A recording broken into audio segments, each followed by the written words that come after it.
Boom. What's good? What's happening, everybody? It's your boy, Fares Muthana, and welcome to another great edition of Good Friends, Better Rivals. Today, we are talking week four of the NFL season. Big week for both of us. It was the return of Michael Parsons to Dallas. It was Jaxson Dart's first start in MetLife Stadium, and stuff happened that we were not expecting. It was a wild, wild week, but I'm not alone to break it down. I'm with my main man, Caleb. Caleb, how are you, bro? I don't know. I don't know how you feel after a tie. I mean, Well, apparently it's like kissing your sister. well, how do you feel after you kiss your sister? Nothing. That's the thing. That's the phrase. It's like, oh, you just. It's like when you say hi to your sister, right? And like you haven't seen her, and you like just give her a kiss on. She's like, hey, how you doing, sweetie? And then you're like, oh, hey, and then you move I don't on. think that's what the saying means. I think that's what it means because I don't know what it means. It's just a weird saying. I mean, I think it means kissing your sister. Yeah, like on the forehead, maybe. I don't think that's what it means. Okay, then that's just weird. Then I know that's why it's just a weird feeling. I don't think it's a weird feeling. I just like it's a tie, so it's like, yeah. Yeah, but we didn't win. Yeah, you didn't win. Okay, what's up with you guys, man? Let's break it down because yours was the more intriguing matchup. Jaxson Dart winning. We'll talk about it in a bit. Y'all can't beat Chicago. All I mean, right. we can. Well, you didn't. Didn't. You didn't beat Chicago, and Chicago didn't just beat you. They beat you 31-14. And don't give me the, oh, we didn't have CD. Well, We you didn't didn't have have CD. CD. Well, you didn't have CD this time around. Yeah, but he didn't get hurt right with the game plan that changes when you don't have CD. Well, you couldn't adjust your game plan in game.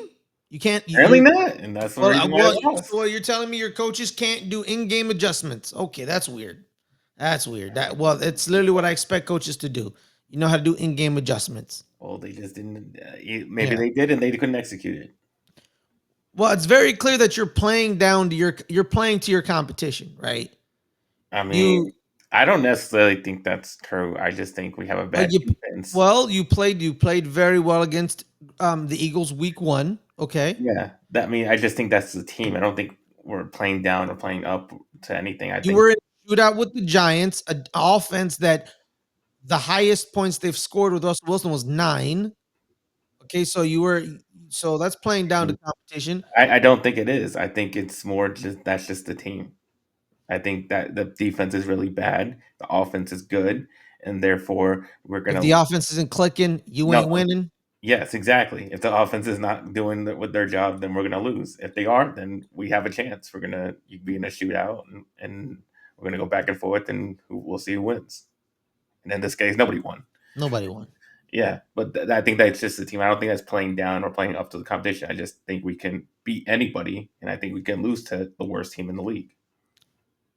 So you can beat anybody and lose to anybody at the same time. Yes. So you're just an NFL football team then.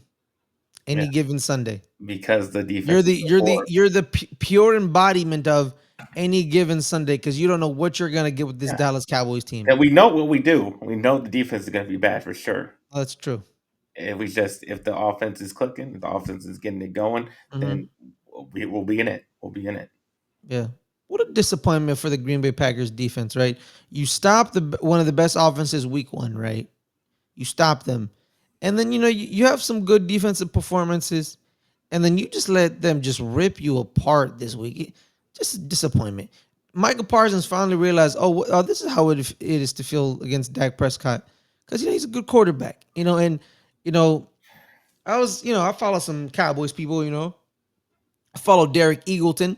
Derek pointed out that, the reason he was negated is that great defensive edges are negated by good quarterbacks because they keep the game fast, it's up tempo, quick decision making. They don't hold the ball on too long. You know what I mean? The offensive line held up a bit, even though you lost Cooper Beebe and Tyler Booker. So I think Brock Hoffman and the guy we talked about last week, what was his name? Nate Thomas. Yeah. Nate Thomas played very well. So it held up. but yeah, just couldn't get that extra edge somewhere. You know what I mean? And you know what? Jordan Love was trying to give you guys the win. He was trying. Well, I mean, that's why I said all we needed was two stops. Well, we got one stop when they sacked him and he fumbled the ball, so we got Mhm. the one. We just needed one more. Um, at the end of the game before they kick the field goal to Mhm. take it in overtime. We just needed that one more stop to win the game, or that one more stop in overtime. We just needed two stops, and that's literally it. And Mhm. we couldn't get that. As far as Micah Parsons, I mean, he had a very Micah Parsons like game. I mean, that is a lot of games that he had with Dallas, which was like barely any stats, but he had like one sack. But he was always constantly getting pressure and a lot of attention to his side. So it didn't seem like he was doing much, and didn't seem like he had a real effect on the game. And it was a very very similar game to. I mean, I've seen a lot of Micah Parsons game that look like what he did. But then he's like rated the highest defender post game. You're like, oh, really? Yeah, because I mean, he caused a lot of attention to his side. I mean, he was getting pressures, like you said. I mean, they were the almost pressures where he didn't actually sack him, but he was getting through. Mhm. Um, and Yes, then yeah, because me and Rodney we've been arguing about the pressure stat for this week, where not all pressures are created equal, right? yeah, They're not all created equal. There's certain pressures where you actually just disrupt the passing. They throw the ball too quickly, and then they miss the receiver, or they get picked off, or it's a batted ball. And then there's pressures where, like, yeah, you got a pressure, but it did nothing. You know, because he he have got the ball out quick, so it he got didn't the ball really out matter. quick, or And that was the play that as a timing yeah. route, and on timing routes, basically pressure doesn't even matter Hmm. because they just or go or to he spot. or he spins out of the pressure, and he keeps moving. Yeah, not all pressures are created equal. They're just not. That's just facts. They're just not. It is what it is. Yeah. You know. So yeah, I mean, I don't think obviously he had the one play at the in overtime, but honestly, everybody acts like if he didn't make that play, then we would have won. I don't think so, because say Dak Prescott goes into the end zone and he scores a touchdown, then the Packers are not playing for a field goal; they have to get a touchdown to tie it up. Hmm. And I mean, there's no reason why to think that They we were going to wouldn't stop them. score Yeah, anyway they were going to score a touchdown. They were because just your playing. defense is awful. Yes, they were playing for a field goal at the end of the game, and they played for the tie. But Loser. if they were put in the position to play for the tie, as in get a touchdown, they would have done that. So I don't believe that Mm. Michael Parsons saved the game for them, because he didn't. They would have scored anyways. Yeah, yeah. Well, speaking of the offensive line, Tyler Guyton, Terrence Steele allowed 4 pressures to Micah Parsons across 19 combined matchups. But the Cowboys may need to replace the third starter. Tyler Guyton may not pass concussion protocol this week. So Nate Thomas came in. He only allowed 1 pressure on 11 pass blocking snaps, 9.1% at left tackle, which is good for a backup. It's very good for a backup. The defense. Wait. No. It's no, the offensive line again. They did a season high 1.2 rushing yards before contact per carry, and surrendered a season low 24.4% rate in week 4 against the Packers. So down 3, now you're going to be down 3 starters. But it looks like you can have a solid offense. Not a great one, but a solid one. A Mm. solid one is what you That really need. That's why I wasn't worried about for a few games. I talked about how TJ Bass and Brock Hoffman have played together before, Mm-hmm. and they looked pretty solid during those games. So I wasn't too terribly scared about that. Obviously, it was more about the edges and whether they were going to hold up. Obviously, the talents had to come in Mm-hmm. because Guyton was in a concussion protocol, and he played well. So yeah, I mean, we got a little bit of depth on the offensive line. Hopefully, the starters can come back. Um, even Tyler Smith is dealing with something this week, but he Mm-hmm. should play. He should play. But yeah, I think they're going to come back, and yeah, at least we have some depth on the offensive line. We haven't had that in a while. Yep. Jake Ferguson had been targeted on a career high 30.5% of his routes this season, 4% more than any other tight end this season with 50 plus routes. George Pickens has totaled 17 receptions, third most, for Yeah, 230 I told yards, you he fourth was most, a number one and when you four give him a touchdown decent time most. Uh, quarterback. Can you let me finish the No, I will stat? not let you Goddamn. finish because you try to Whatever, man. spew your nonsense last week and said, "Oh no, he was just number two." I was like, "Just hold on, wait, give him a few games with Dak Prescott, and they'll Okay. get on the same page, and he'll prove Okay. that he's number one." All right. Okay. Yeah, Okay. so I make that statement. Good for him. Yeah, good for him. Yeah. It's called You self look, scouting. It's called self scouting. Unlike someone here who thinks he's always right, even though he's like wrong as well most of the time. I At least I mean, can admit when I'm wrong. You know what I okay, mean? sure. Yeah. No, it is. I've caught you like you've been wrong like a bunch of times, but sure, I, buddy. I don't recall. Yeah, I remember when you were like, "We're gonna beat the Packers on at home, Ferris. We're gonna win," and When then was guess what happened? that? When was Literally, that? When literally was that? last year. You literally said that last year, and then the Packers beat you by halftime. But that's just me. It is I what don't it is. remember that. I don't know what you're talking about. You're talking to a guy who thought who was gonna. You thought I didn't think the Giants were gonna win this week, and I made it very clear that I'm not gonna fall for the banana in the tailpipe. I still not because wow, one game against the Chargers. Well, I'll break it down I'll break it down why I'm not. I'm excited, but I'm not that excited for the New York Giants this week. But it is what it is. But yeah, Caleb, man, Sunday night it's a tie. Like what I mean, I like mean, it's just that almost it's happened but last night. yeah. Niners Rams last night. We almost had a tie there, but the Niners made sure no tie this time around. Hmm. Funny enough, Caleb, you're a big Longhorns fan, correct? Yeah. Alfred Collins making the big play at the end of the game, getting that fumble.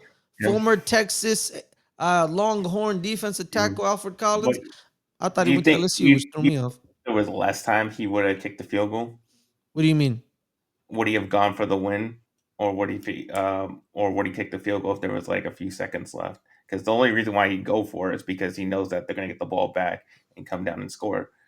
But if it was like in the You mean Sean situation, McVay last night? yeah, if it Where was he in the what, wait, you mean the fourth down play where he tried to hard count them and then they did timeout, then they came out and did the no, I'm field just goal. talking about the last play of the game. Like they go for it, they go for on fourth down, and they don't get it. Oh, you mean like the last play of the Yeah, the game. last play. No, because if There he was three kicks it, minutes left, and they go for a fourth down. They don't get it. yeah. They lose the game. Well, yeah, man, that's the thing, man. That's what I'm saying. Do you think he still will No, go here's the for it thing. Here's the thing if with there's those plays. less time on the clock?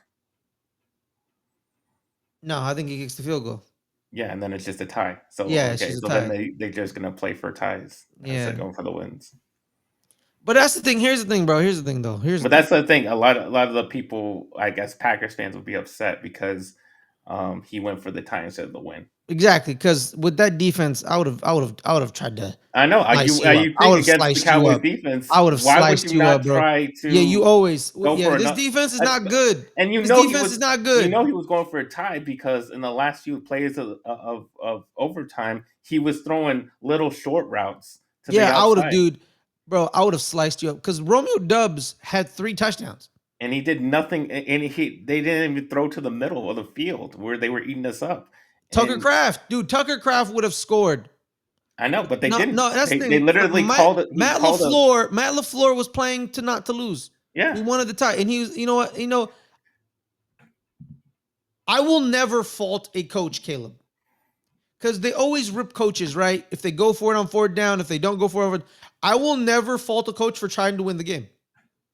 Let's say, if we kick a field goal, we go to overtime and stuff. But if a coach says we're going for 2 and they don't get it, I'm not gonna get mad at the guy. Because here's the thing: if they go for 2 and make it, Caleb, what are they gonna say?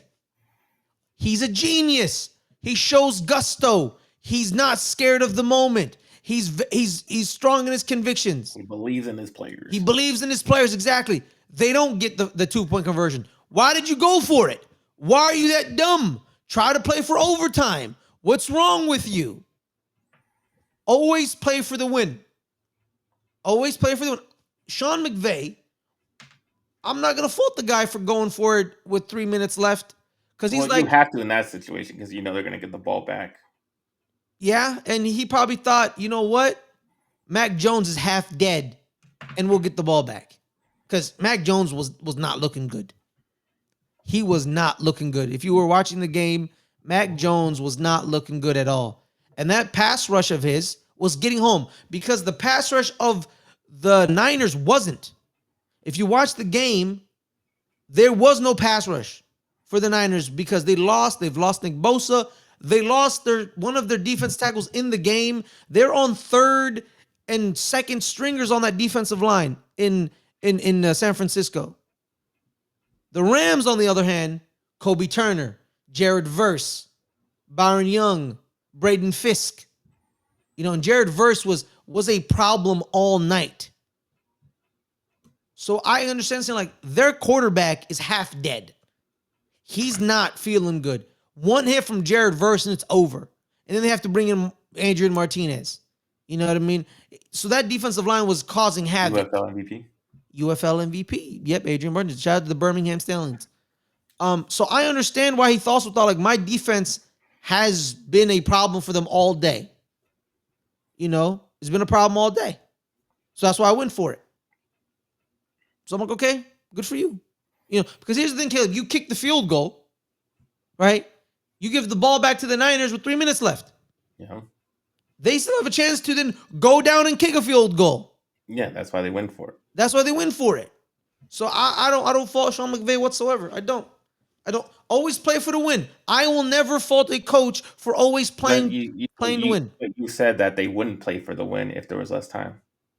Yeah, that's because, well, you know what? I did say that, but I would play for the win. Yeah. But if he tried to play for the win with like 40 seconds left, cool. But man, some of these coaches, they get scared when they see less than a minute on the clock. They get scared. Like, okay, we'll just accept the tie. Me personally, absolutely not. We're going for the tie. No, we're going for the win. 40 seconds, a minute 40, 20 seconds. We're going for the win. That's what we're going to do. And he did a couple of deep shots to Tutu Atwell and Devontae Adams. And, Tutu, it was a completed pass. But with Devontae, he just missed him by literally inches. So there were times where they threw the ball deep to try to get, some of the DBs off kilter. But, I don't know what's going on in their minds, It is what it is. How about, you make sure your stadium is a home game instead of an away game. That's a bad look for you. I will always beat this drum, Caleb. We're talking about last night's game. Niners, Rams. It hasn't worked for them and the Chargers. They're the third most popular team in their home city. They're probably fourth. Fourth, if you add the Cowboys, because of the Oxnard connection. Probably like fifth. Wait, time out. Who's the four before them? Well, you got the Raiders. Yes. You got the Niners. Yes. You got the Cowboys. Okay. And then you got the Rams and the the Rams are the Rams are fourth. Yeah, it's literally what you said. Okay. Rams are fourth. You said fifth. I was like, what the hell are you talking about? Well, the Chargers are there too. Yeah, no, but the Chargers are the Chargers like are teams. Yeah, the Chargers are last. The Chargers are dead last. No one cares. Like, I'm sorry. Like, from my perspective, I don't know boots on the ground in LA. I don't know for a fact. But from the perspective I'm seeing, no one cares about the Chargers. Their entire fan base is in San Diego. I mean, their entire fan base is that one Asian lady that keeps appearing everywhere. Yeah, that too. I don't know where she came from, but it is what it is. But even with the Rams winning a Super Bowl, the fan base is not working. But here's the problem with the NFL, though, too, Caleb, is people talk like, oh, but Fares, that Super Bowl is going to cause future generations to be Rams fans, Fares. No, it's not. No. Because you have to be a dynasty. exactly, because the Niners fans that live there and the Raiders fans that live there are going to pass down their fandom to their kids. Their kids are going to become Niners and Raiders. If a kid, rebels and says, "Nah, man, I'm a Rams fan." Okay, good for you. You got one kid. But that's not the way football works. It gets passed down most of the time. And then there's special cases where it's me. I'm a hater. Hey, shout out to my brother, by the way. Shout out to you. But my brother got upset at my dad for buying my nephew, a nice little Niners jacket. He was about 4. My dad, doesn't fully understand, the sports allegiance spectrum. He said, Niners for a kid's jacket, I'm gonna buy it for my grandson. He gives it to my nephew. My nephew's like, awesome, dad. Oh, thank you, pops or grandpa, or Jaddu. Thank you. My brother was like, you better give me that, and he threw it away, just like that, because he's like, my children are gonna be Patriots fans.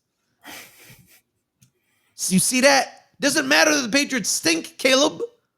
They're gonna be Patriots fans to the end of the earth. Yeah. The only free reign my nephew has, is baseball. He follows the Cubs because he played for the Little League Cubs team, so he's kind of a Cubs fan. But he's also like 6, so he's 6. But football, Caleb, no, one team and one team only, and that is the Patriots. You know what I mean? He yelled at me, Caleb. My brother yelled at me saying like, "Don't let Pops ever do that again." So what did I do? I didn't do nothing. You allowed it. It's my dad. I'm supposed to boss my dad around, Caleb? Do you boss your dad around, Caleb? Yeah, sometimes. You know what? That's some bullshit, man. No, yeah, my dad. I wasn't gonna be like, "Hey, Pops, don't do that." Well, actually, you know what? I actually did say that. "Hey, Pops, don't do that." And my dad was like, "Man, it's just a jacket." It's what he said. He said, "It's just a jacket." And my older brother was like, "No, I don't even know where that jacket is now. I think it got thrown to the wolves." Which is funny too, because my little brother's a Niners fan, so there's some indoctrination there. But yeah, man, what can you say about a tie? What can you say about a tie? I mean, I think you can say that obviously nobody thought we would even be in Mm-hmm. the realm of a tie. Yeah. Most people thought it was going to be a pretty, um, dominant victory for the Packers. So I guess you can feel a little good that, You're in a shootout. yeah, Yeah. Your offense is stay clicking even though they lost one of their biggest weapons. yeah. That's a good bonus. It sucks. It sucks taking moral victories, right, Caleb? I think the tie is the only moral victory that Yeah. I don't think you can take a moral victory from a loss. I think the tie is the only moral victory. Yeah, because it's just like even. Yeah. It's like you're just even. Like you played well enough to win, but you didn't win. Exactly. So I think that's the only actual true moral victory. Yeah, because here's the reason you guys didn't fully win. The Cowboys defense has allowed the most completions, 11, in yards, 461, and touchdowns, 5 in the NFL on deep passes, which equates to 20 plus air yards this season. They're allowing a plus 31.1 total EPA on deep passes, over twice as many as any other defense. Next closest is the Colts at plus 16.3. This week, they're against the Jets. So we'll see how Justin Fields can take advantage of that. He's gonna look just as good as Russell Wilson did. Maybe because that Garrett Wilson, he's damn good. But Garrett Wilson is going against Deron Bland. He returned this week,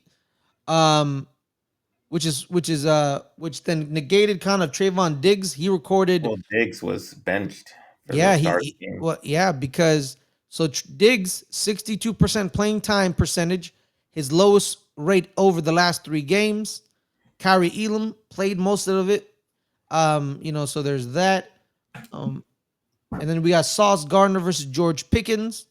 So we'll see about that. Gardner is matched up on at least half of the opposing receivers' routes in 3 of the 4 Jets games this season. DK Metcalf, Keon Coleman, and Mike Evans. So we'll do that as well. Javonte Williams had a good game, which equated to Dak Prescott having great success on play action. Mm-hmm. Trying to see the stat right here. Trying to find the play action stat. My apologies. Yeah, we might Right here. might Here it is. Here it is. Dak Prescott this year has completed 37 of 42 passes for 368 yards and a touchdown off of play action this season, resulting in the second highest completion percentage, 88.1%, and the success rate, 61.7%, trailing only Lamar Jackson in both categories. That's because of Derrick Henry. yeah, we might Yeah. be seeing Jadon Blue for the first time, Mhm. considering Miles Sanders is dealing with an injury right Yes. now. So he could be activated for the first time, and we can see maybe some explosive plays out of him. Yeah, but the play action though, Caleb, is kind of a double-edged sword because Dak Prescott averages the 10th fewest air yards per attempt at 5.8 on those passes. So it's not a lot of deep shots. But he's been efficient Oh when yeah, he's because there are pushing a the lot of ball. rollouts to Jake Yeah, Ferguson. yeah, but he's efficient though. He's 10 of 14 on play action passes, 10 plus air yards for 232 yards, tying with Matthew Stafford for second most completions in the NFL, with Justin Herbert at 13. He has 13, so Herbert leads the league. So there's that.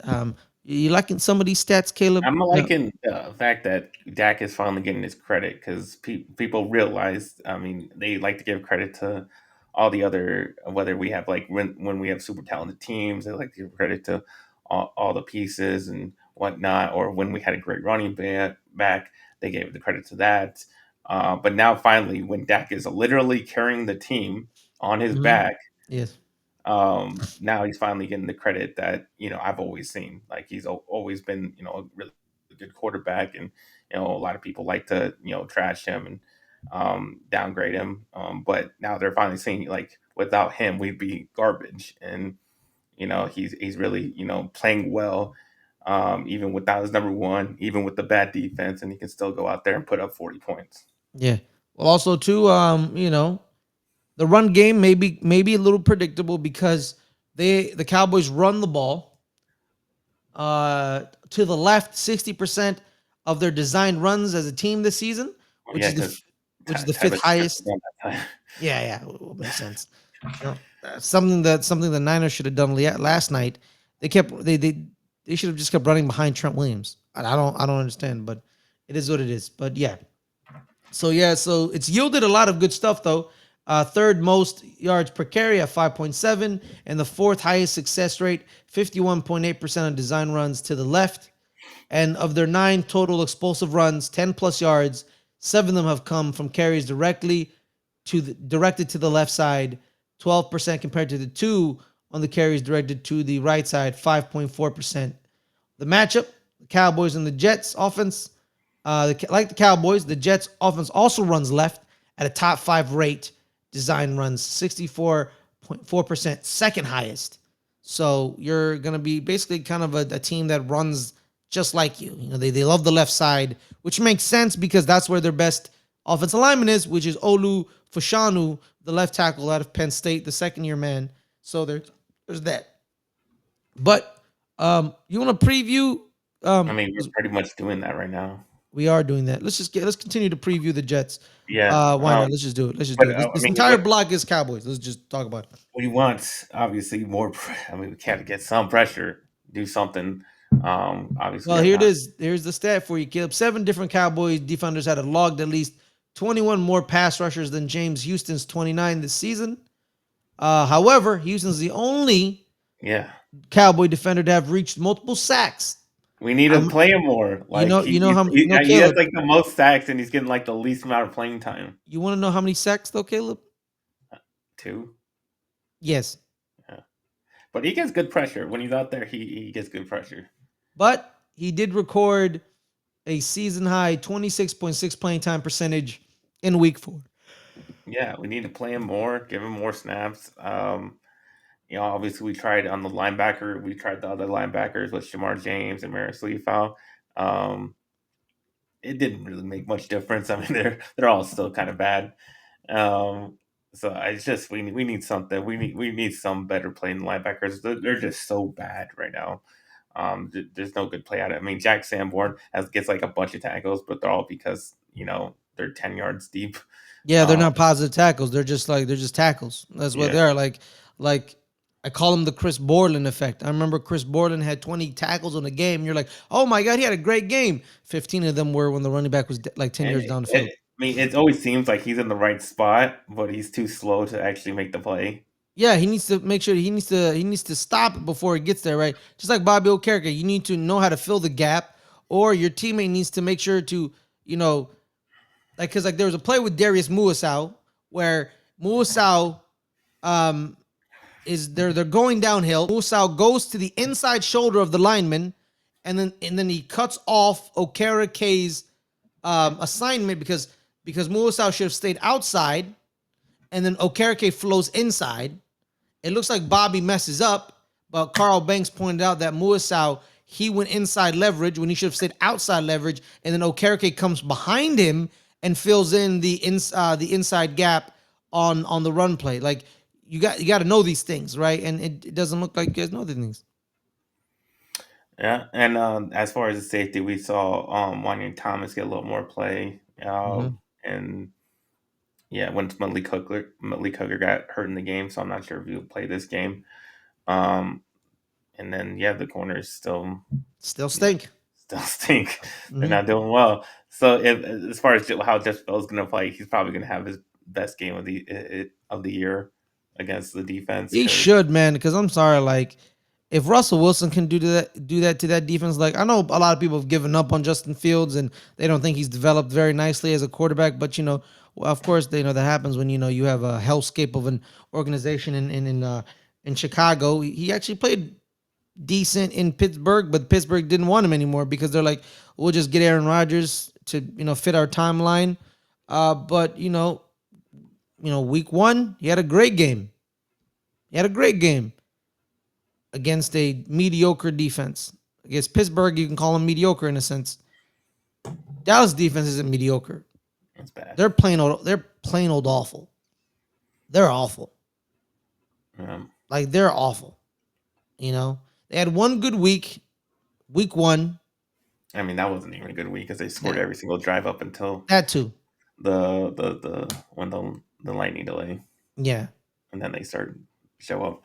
But because I think the Lightning they kind of threw both teams off because I think the Dallas defense didn't matriculate like it should have been as well because Dallas was scoring as well. Because I think yeah, the Lightning kind of broke the momentum. Like I think on Thursday night that night, I think we were going to a shootout because the way the momentum was rolling, it felt like it shootouty. was because even after halftime, we went right down the field. They went right down the field. They scored a field goal. We Hmm. went right down the field and we fumbled. It would have Yeah, been a score if we didn't fumble. So yeah, they were still going back and forth even exactly. in the second half. But then they got Yes. stopped. But yeah, I don't know. I mean, the only really thing we can do on the defense is get pressure, and we can't do that Well, because you we can stop the run, only can stop the run. But I mean, even though you didn't how many stop the run this how week. well have they run the ball? I mean, is that even what Well, they've been well, doing? they've lost one of their running backs in Braylon Allen. He's injured, so Mm. all they really have is Justin Fields and Brees Hall. Yeah, and I don't feel like they're a great running team right now. Yeah. Well, So also too, the Green Bay Packers had 164 yards yeah, that's the and first time two we didn't stop touchdowns. the run. We did not stop the run. Yeah, no, Um, Josh Jacobs ate you up. yeah, Him and Emmanuel Wilson. So there's that. Are you going to be reverting back to your old ways? We don't know. We'll see. no, We'll I think see. that was just I think that was just the Packers that day. Yeah. Well, also too, they have two big. The Jets have two massive tackles in Olu Fushanu and Armand Membo, the rookie out of Missouri. I think their biggest problem is inside. Their guards. They just double check the Jets team because I believe Elijah Vera Tucker. I think he's. I don't know if he's back. Is he still injured? Um, well, just trying to check. Let's check it. Jets depth chart. All right, yeah, they have John Simpson and Joe Tipton and Josh Myers. Yeah, but I don't see Elijah anywhere. Where is Elijah? Is he injured? What is? He could be injured, like he's always been. Yeah, he's probably injured. He's still injured. Yeah, he's still injured. He still plays for the Jets, and he's injured. Mhm. Um, so yeah, they moved Joe Tipton, who was their center last year, to guard. John Simpson is now guard. You have Armand Membo and Olu Fushanu. Um, on paper, it looks like a decent offensive line, but the New York Giants offensive line for 2 years looked decent on paper, and they weren't. So we shall see. We shall And see. as far as offense goes, just keep doing what we're doing. Yeah. We're probably still gonna have CD out for one more week. Mm-hmm. But we got George Pickens, so and they look like they have a good Isaiah. They connection also have now. Isaiah Davis as a running back. I forgot about it. Davis is going to become running back too because I believe Braylon Allen is injured. So yeah, just keep doing what they've been doing, Mm-hmm. and obviously we got some off the line issues, but they can hold up for till the guys come back. Then I think they can do good. So yeah, I mean I don't worry about the offense right now. It's just if the Dax can have a good game, then it'll be back to shootout. Yep, pretty much.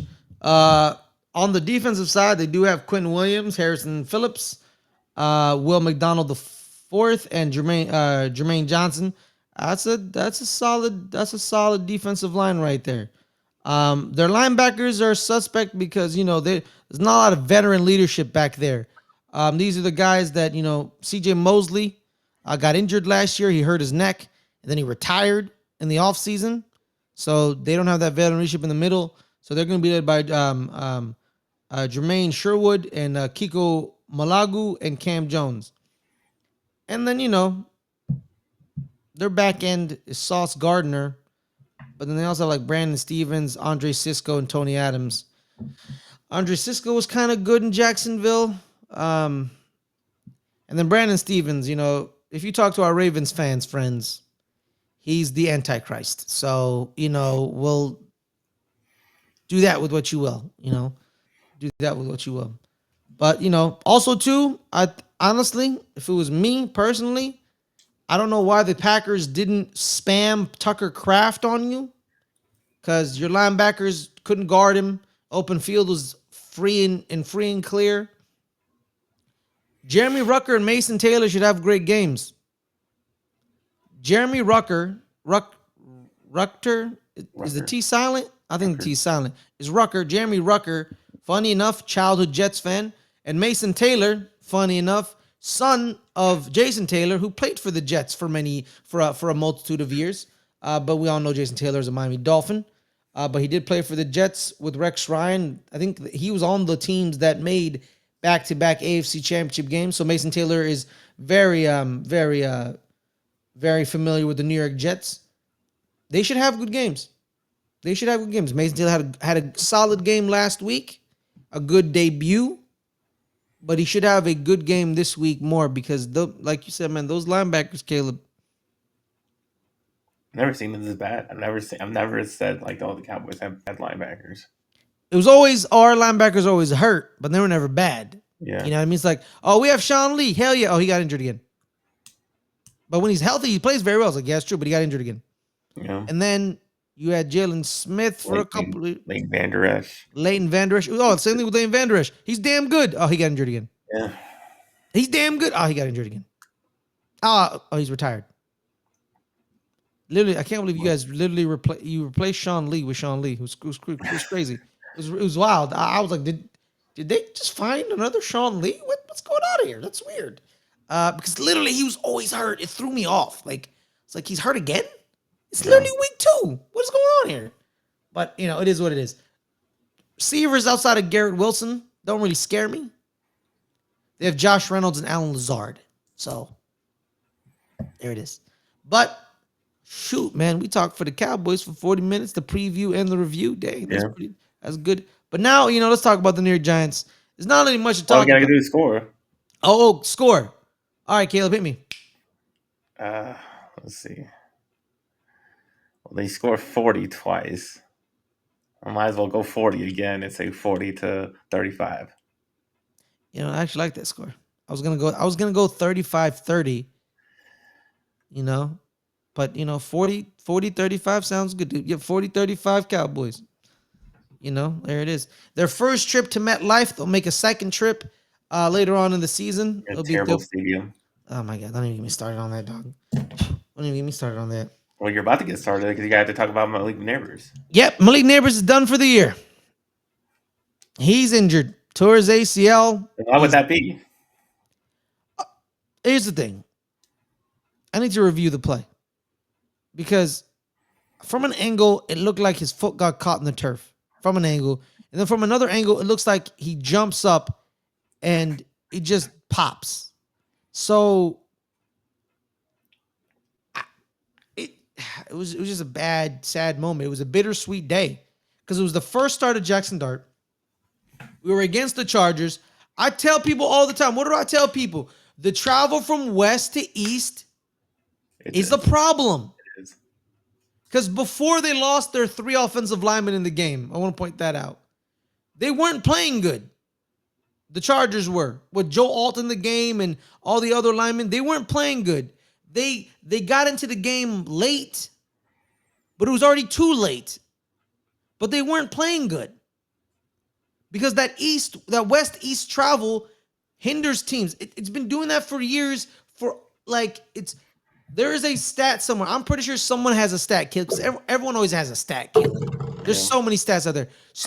There's a stat where it's gonna be like West Coast teams flying. Is. Yeah, flying. It's a betting stat. That's why it's a betting stat. Don't bet on the West Coast teams going to East Coast. But going west to east during the 1 o'clock window, which is technically 10 a.m. West Coast. Like the stats probably they're like 3-30 or something. I don't know. What's the betting line? What is that? It's bad. Yeah. Exactly. So what happened here?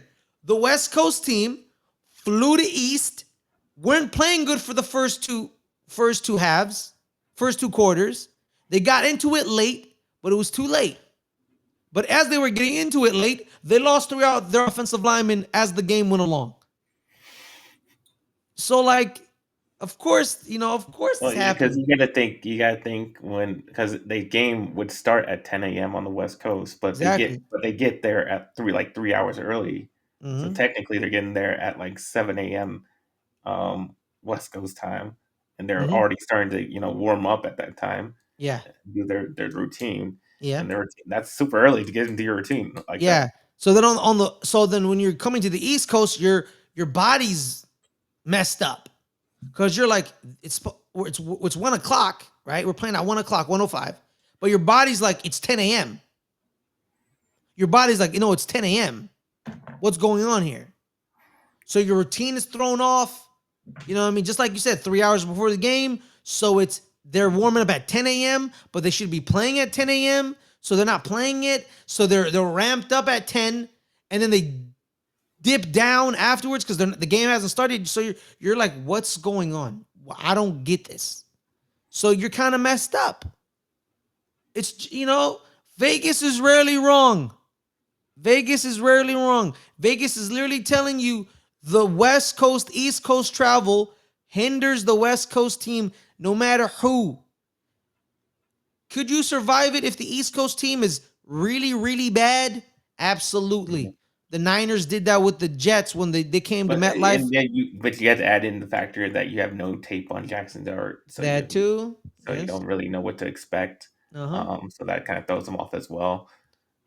So yeah, they were dealing more than just them facing the bad Giants. Exactly. So Jaxson Dart, let's break it down. Malik Nabers. Shout out to Monte Cristo, one half of He's a Giant podcast. He said he looked up stats of wide receivers post ACL injury and how they did. It's not good. Yeah. It's not good. It's not good. He is only 22, but it's not good. It's not good, man. It's not good whatsoever. Unless I would think it's only okay if they were elite route runners and pass catchers. But if their speed is their game, it's over. Yeah. Yeah, I don't think Malik's speed is his game though. He's fast, but it's not his game. He's a fast guy. Yeah, but he's not his game precisely because he's a solid route runner. We'll see, man. We'll see. You don't know. He could go his rest of his career and nothing happens. Well, maybe that speed, as when you're running the route speed, more of just when you actually get the ball in your hands type of speed, and you can get away from you can run away from the defender type of speed. That's more the speed. You may lose that, but You get the catch and you get some yak on some, but you don't get the you don't house it, but Yeah, that's what you I'm get saying. it. Your Yeah, ability to take it to the house is yeah, gone. yeah. Well, Your ability to get open is still there I'm gonna though. stay positive for him, but you don't know. You'll see. We'll see. But let's talk about the positives. Jaxson Dart is one of the positives. He had a passing touchdown and a rushing touchdown and no interceptions in his first career start. The only rookie quarterback since 1970 with a passing and a rushing touchdown in each of his first two NFL starts were Tim Tebow in 2010. He was 1-1, and Cam So Newton he's in Tim Tebow. 2011. And Cam Newton in 2011. So he's Tim He, Tebow. or he's Cam Newton. Cam Newton's the other one. So we'll see about that. Cam Newton threw Um, for more than 100 yards. what? Cam Newton threw for more than 112 yards. That's true. Cam Newton's, Cam Newton's first start. I remember his first start. It was against Green Bay, against Aaron Rodgers, and he had like 340 yards passing. People were like, "Okay, he can pass the ball. That question's out the window. He can pass it." But it is what it is. Cam Scatterboo became the starter as a running back. He only traded Christian McCaffrey in opportunities in week 4. He led the league in carries, 25, and added 2 targets in week 4. Why you have to compare him to Christian McCaffrey? No, that's what's Why do inside you saying. got to do that? Why do you got to I compare didn't him to the compare him to no, I didn't. you just said Christian McCaffrey like he's the Oh, only other white trailed right running back. only trailed only Christian McCaffrey in week 4. I didn't compare him I don't to know. I Christian just don't know McCaffrey why you have to bring up Christian McCaffrey because at all when Insight brought him up. Insight brought up Christian McCaffrey, bro. Stop with that. Stop with your spin. While the production was modest, he only just 90 yards on 27 touches. Um, he played 52 of the 69 offensive snaps to Devin Singletary 17. Um, he was very prominent as a lead blocker on the QB draws and the QB runs. He was the lead blocker. And there were a couple. I watched some of the tape, Caleb, man. He does not care about his body. He ran right into the edge. He ran He's not right gonna into. last long. I don't think he is, but if he does, I'm happy. But I don't know. I don't know, man. It's a pretty wild thing. Um, but yeah, so the biggest key for this game was the defensive line. The defensive line negated Justin Herbert more often than not. They did lose, I think two. I think maybe I'm exaggerating on the 3 offensive linemen. I think they lost at least 2 in the game, and especially they lost Joe Alt, who is funny enough was replacing Rashawn Slater, who they lost before the season. Joe Alt was their starting right tackle. They moved him to left after Rashawn went down, and then Joe went down. People want to blame the turf for Joe's injury. That wasn't the turf. He got rolled up on.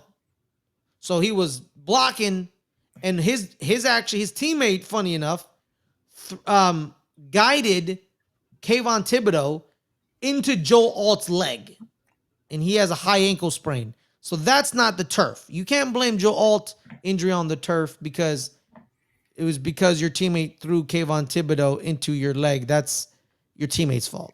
So there's that. I think it was Zion Johnson is the one who did it. So Joe Alt's injury, not turf related. So they lost Joe Alt. They lost another, I think, a guard, and it was feasting time.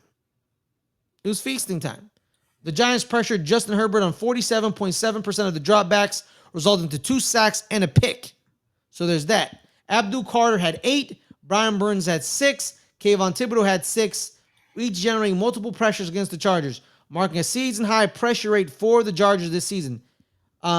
Spencer Rattler, funny enough, the quarterback they're going to be going against, has completed 61% of his passes under pressure, which is pretty good. It's pretty good. Yeah. And He he, actually hasn't looked that bad. Like yeah. you think for like an 0-14, he would look like he would like can't play at all. But I don't know. I see him. He's like all right. Yeah. He Now doesn't look I terrible. keep telling people this, right? They're in games, but then they remember at the end of the game, oh, they're tanking, and they lose the game. I think that's what it's like. Oh, remember, don't win this game. But why? For They what? want Garrett Nussmeier. Oh, okay, yeah, you're right. which is funny because he's actually now out for the season. Oh, well, then they don't want no more. Well, I think they are going to draft him because guess who's the offensive coordinator? Yeah, His father. but you need him to draft him number in the first round if he's hurt for the season. When he fall Well, in the first now round. now you don't because he may Exactly. fall. So But here's the thing too: in this very weak QB class, get at least a top 5 pick. Because if the Titans keep going the way they're going, they're going to get the number 1 pick. They don't need a quarterback. And depending on how the other teams fall in the top 5, the Saints may be the only team who need a quarterback because the other teams have drafted their quarterbacks and they're bad as well. You know what I mean? So you don't know yet. the Jets definitely need one. The Jets definitely need one. Unless they truly believe in Justin Fields, but they gave No, him a 1-year deal, so I don't think they do. Let's say the Giants, actually don't turn the season around and are bad. They don't need a quarterback. You know what I mean? Would you not draft another one? It depends on how Jaxson Dart Yeah, it looks. depends on how you. It's very clear. Let's talk about the Giants, especially the Giants leadership. It's very clear who made this decision and who didn't. Brian Daboll made this decision to switch. And he wanted to start him from week 1. It's been very clear that Joe Shane made him start Russell Wilson and James Hudson. Because ain't no way James Hudson should have been starting. But funny enough, guess who gave James Hudson $10 million? Joe Shane. So he wanted to make sure his moves worked initially before they gave up on him. They couldn't start James Hudson after that Cowboys game. You couldn't. You couldn't. You just could not. So he had to move on. Joe Shane. Russell Wilson, 2 weeks of 2 weeks of bad play and a mirage in week 2. Daboll was ready to move on. And you can clearly see it by the way he reacted and the way he's been talking to Jaxson Dart. That's his guy. That is his guy. So, is the QB guru about to come out? Is the offensive genius about to come out? Is Mike Kafka, I set the program for Patrick Mahomes, about to come out? This is their guy. This is the guy they wanted. So we'll see. He only had 111 yards or 112 yards passing. Yeah. So there's that. We'll see the evolution. I would like Jaxson Dart in the future when you're on a run play. Slide. Don't try to slap the defensive player with your throwing hand, you idiot. Did you see that? Did you see that? This man is on a run, and this is what he does, Caleb. He's on a run. His throwing hand, Caleb. His throwing hand tries to slap the DB. I'm like, what are you doing? Stiff arm.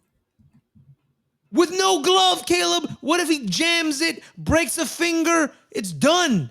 What happened to Dak Prescott with his thumb? He tore his thumb, out for 8 weeks. Well, that's because he was throwing the ball and he hit the helmet. Exactly. If that can happen that way, why are you swiping your hand at a helmet? That's him being rookie, and he's like, "Oh, I gotta show them I'm here. This is my team. I have to show some moxie." Okay, I'm cool with that. But you can show moxie by sliding. Brian Burns said it after the game. He loved what he saw, but I want him to slide more. Brian Burns said that. He's like, what is wrong with this kid? Slide. Because he's crazy, man. He's trying to prove a point. With all the quarterbacks going down, do you expect Jameis Winston to be dealt at the trade deadline? I think because no one wants Russell Wilson. Yeah. People were like, "Oh, Russell Wilson, bro." When he got benched, I think more Jameis Winston is. Because he got benched, right? And right away, the week he got benched, he was like, "Russell Wilson's a trade target." No, he's not. No, he's not. Ain't nobody trading for Russell Wilson. Jameis Winston, yes. Ain't nobody trading for Russell Wilson. Again, Jameis Winston was a Joe Shane thing.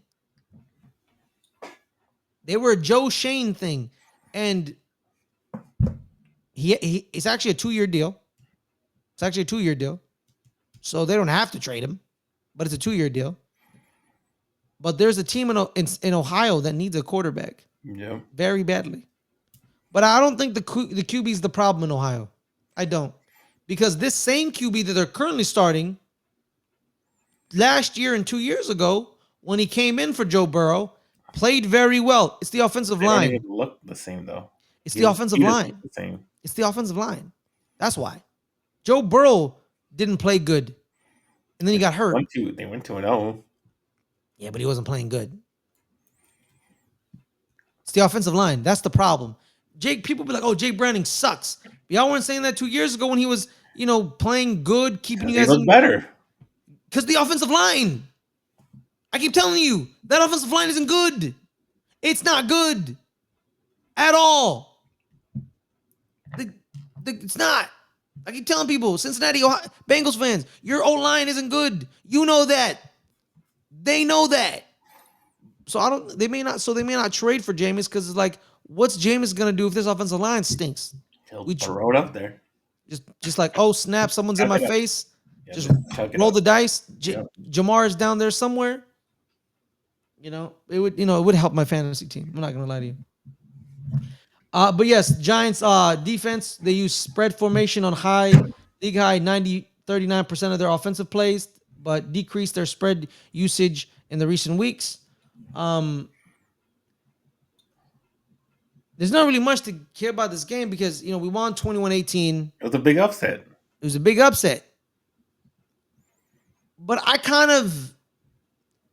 remember when we were picking the season, I said we were going to win this game, and you laughed in my face, and I gave you the reasons why. Well, I laughed in your face about any win that you said they were going to win.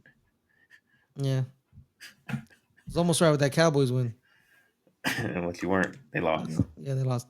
But the reason why, man, is that the West East thing, and then two of their offensive linemen fell to injury, so like there's that.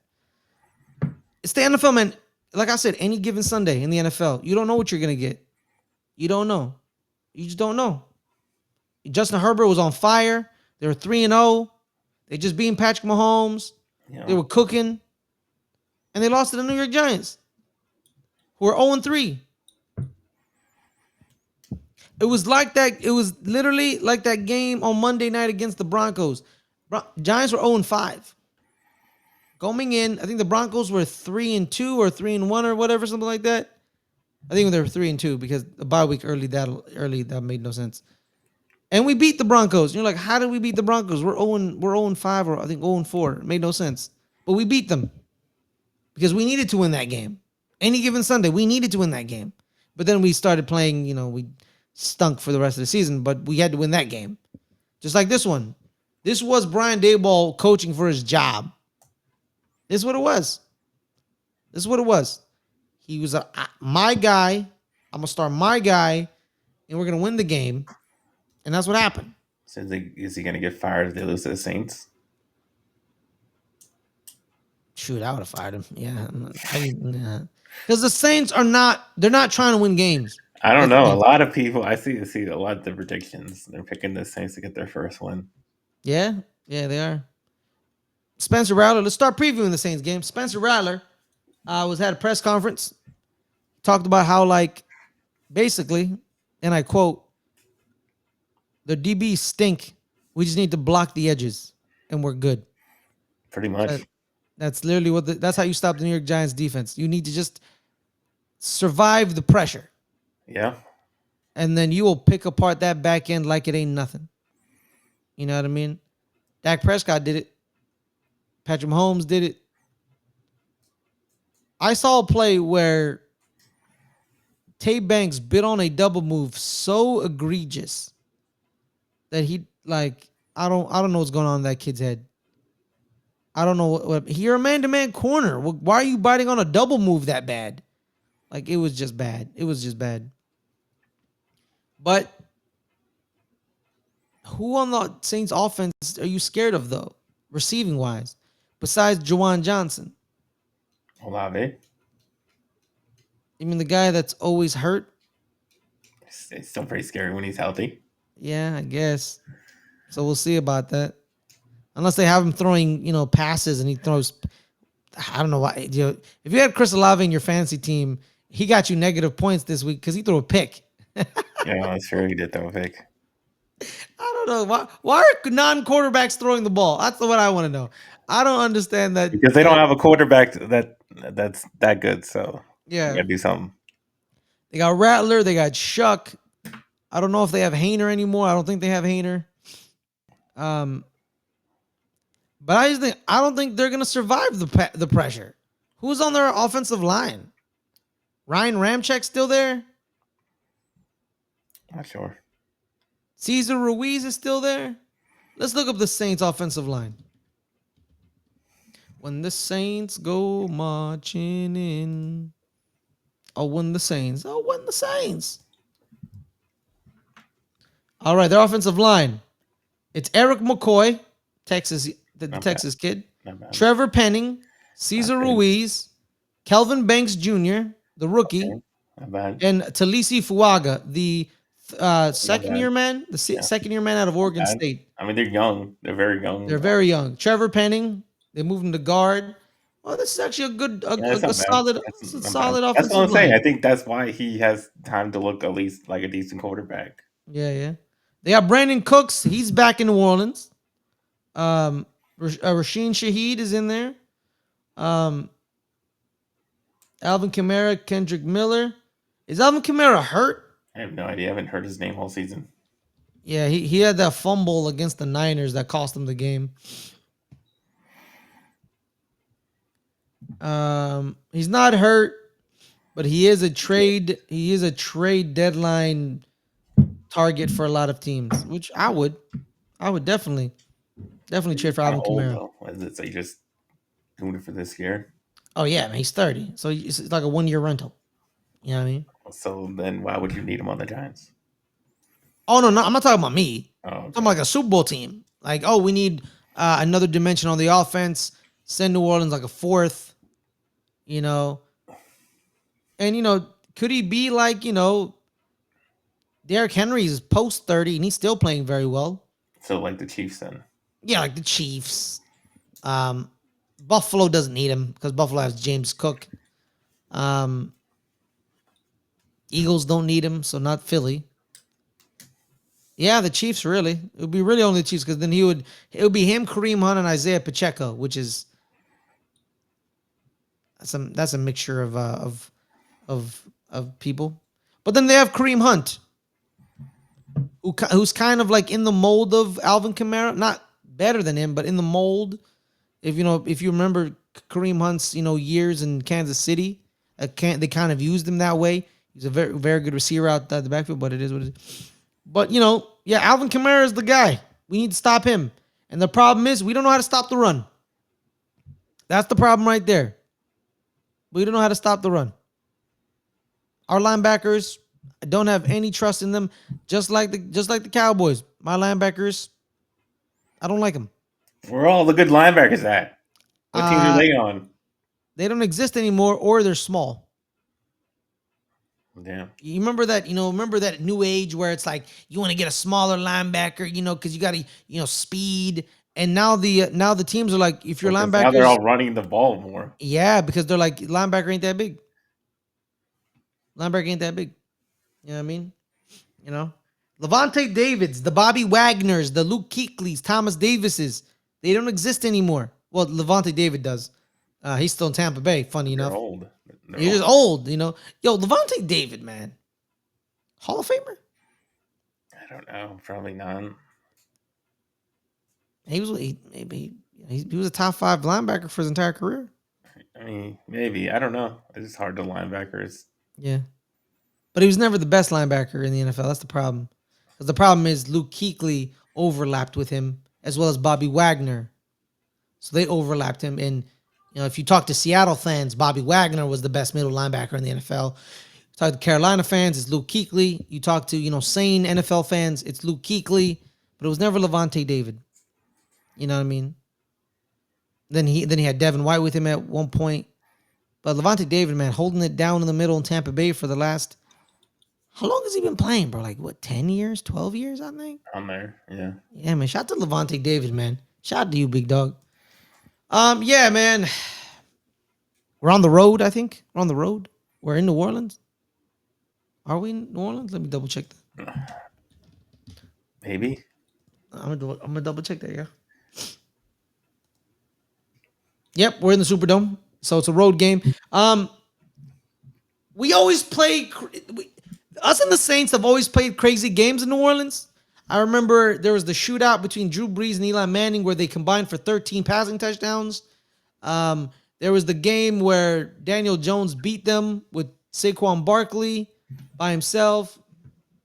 It's great to play in New Orleans. Who dat? It's very simple to the path of victory here, Caleb.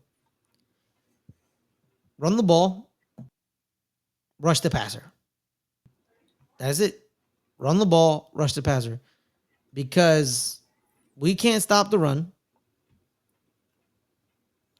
And you can't stop the pass either if you don't get pressure. That's true. That's true. We can't stop the pass.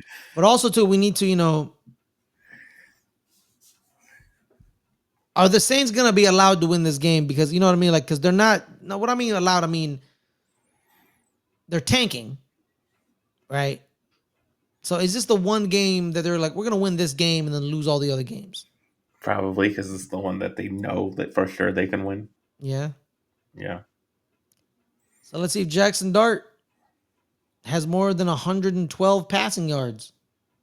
He did also have some rushing yards too. Let's not act like he didn't, move around with his feet. I believe he had like 70 yards rushing. So there's that. But overall, let's see it. Yep. No, it's Chargers. He had 54 rushing yards and a touchdown, 111 passing and a touchdown. He went 13 for 20. So I guess efficient. Darius Slayton, come on down. You're the new number one wide receiver. Back again. He's not number one. No, I know, but he is the number one now for this team. You know what I mean? They're not. The thing is, like, being a number one and being a number one, like there's two different, being the number one, Justin Jefferson, Jamar Chase, Puka Nacua, and then being a number one, which is Darius. Does Odell want to come back home? Huh? Does Odell want to come back home? There's been a lot of groundswell for him. I don't know why. He's 30, coming off of 2 major knee injuries. Because he don't got anybody else. Yep. You got Wan'Dale Robinson. Yeah, we do. Wan'Dale, baby. I won't give up on Wan'Dale. I'll never give up on Wan'Dale ever.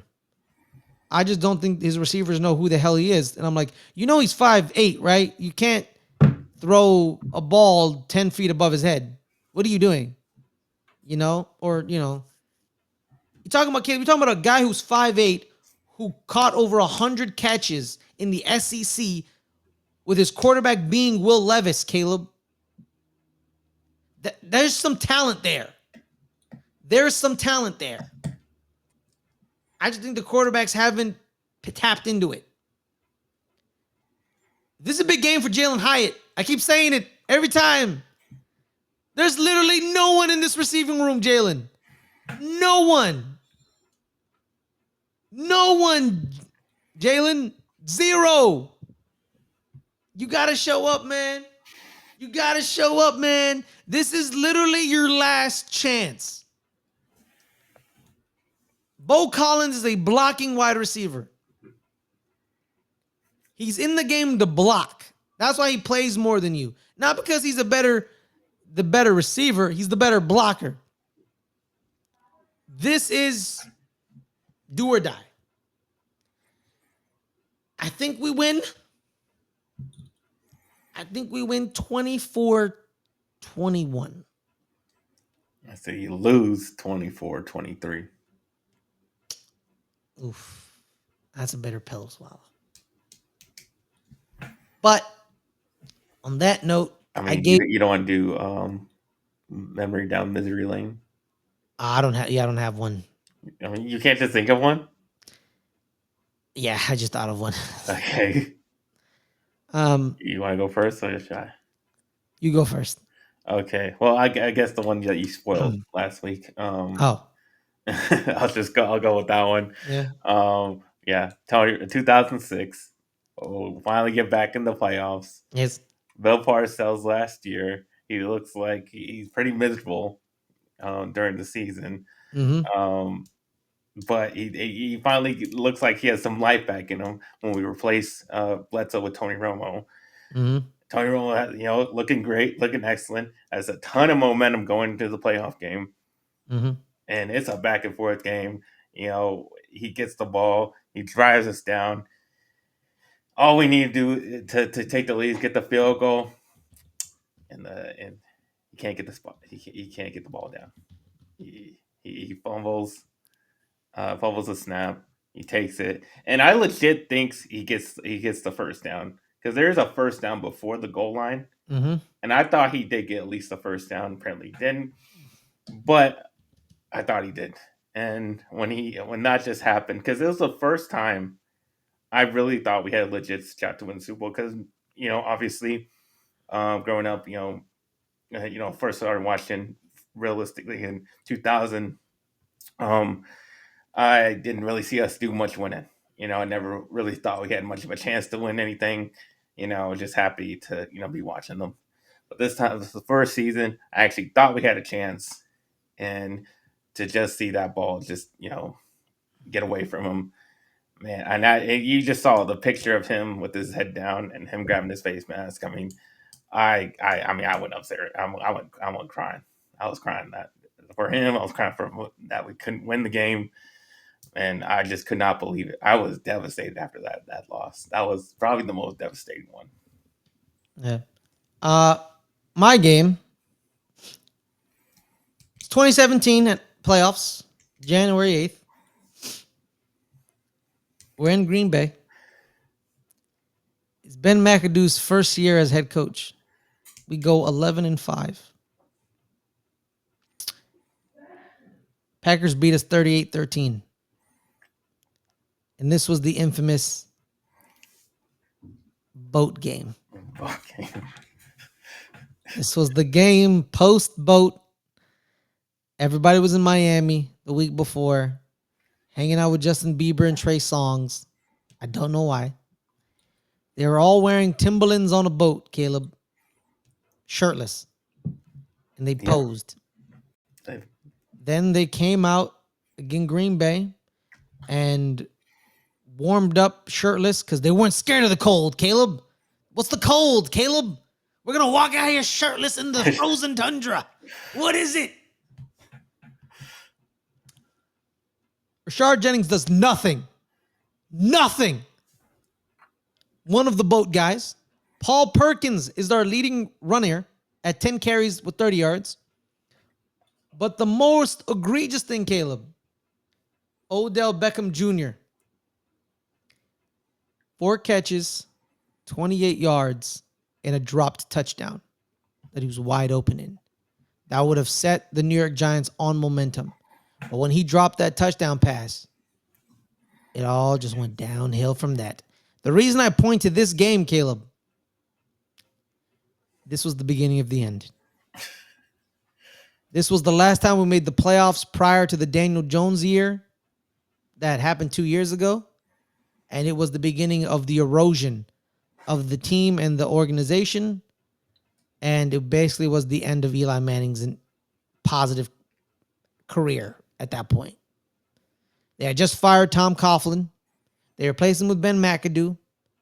It looked like it would look like a good decision. They went 11-5. Made the playoffs. Odell had a great year. They still had one division, even 11-5. Yeah, no, I don't know who won the division. We won the division. At what? 12-4 or 13-3? I think we were 12-4. Yeah, but we were 11-5. 2018?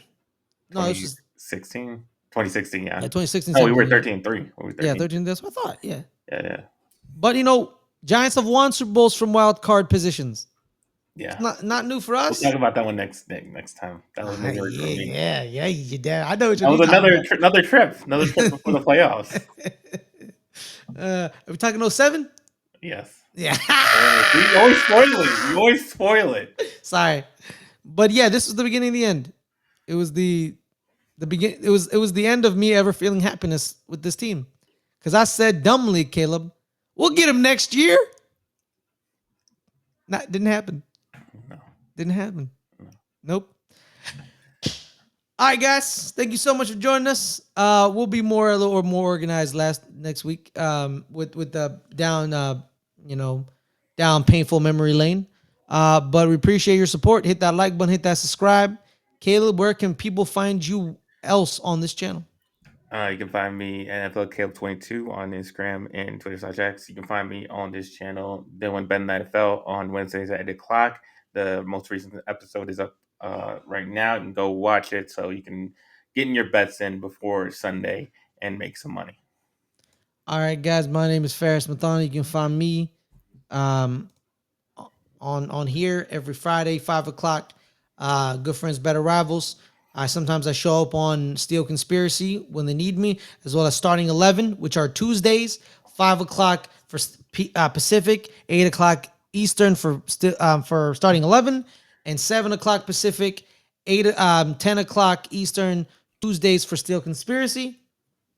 Um, as well as you can find me on our entertainment channel, the post credits Tuesdays, Thursdays and Fridays, Buffy and Angel, Buffy the Vampire Slayer rewatchers episode on Thursday, and then on Fridays the Angel rewatchers council, and then there's the MCU. We're moving it from Tuesday to Wednesday, so next week we're gonna get right back into it on Guardians of the Galaxy Volume 2. So make sure to be out there for looking for that.